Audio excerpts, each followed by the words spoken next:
मी मागच्याच वेळी विचारलं होतं उद्धव ठाकरेजींना, त्यावर त्यांनी काही उत्तर दिलं नाही.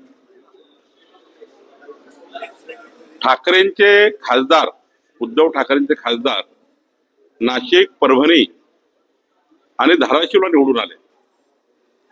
त्यावेळी पाकिस्तानचे ध्वज फडकवून खासदारांनी रॅल्या काढल्या. पाकिस्तान प्रेम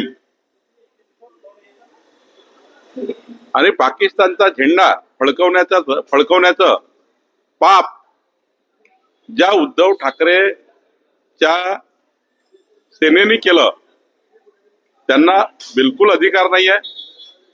आणि मी आधी सांगितलं की मोदीजींनी कधी स्पोर्टमध्ये, खेळामध्ये या देशामध्ये आकस आणला नाही, या जगामध्ये आकसाची भावना ठेवली नाही. माननीय प्रधानमंत्री मोदीजींनी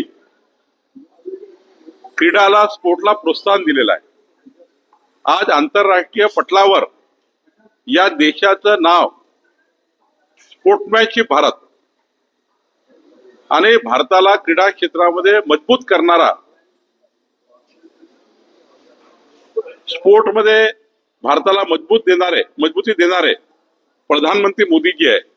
त्यामुळे क्रिकेट सामन्याच्या नावाने जे राजकारणाचा अड्डा उद्धव ठाकरेंनी केला आहे, मला असं वाटतं की उद्धव ठाकरे हे आधी त्या गोष्टीचं उत्तर दिलं पाहिजे ज्या उद्धव ठाकरेच्या रॅलीमध्ये पाकिस्तानचे झेंडे फिरत होते. पाकिस्तानचे झेंडे त्या ठिकाणी फडकवण्याचं काम झालं होतं, याचं उत्तर उद्धव ठाकरेंनी दिलं पाहिजे. CEN न्यूज, देश प्रदेश की ताजा तरीन खबरों के लिए CEN न्यूज को सब्सक्राइब करें और रहें पल पल की खबर से हर पल बाखबर.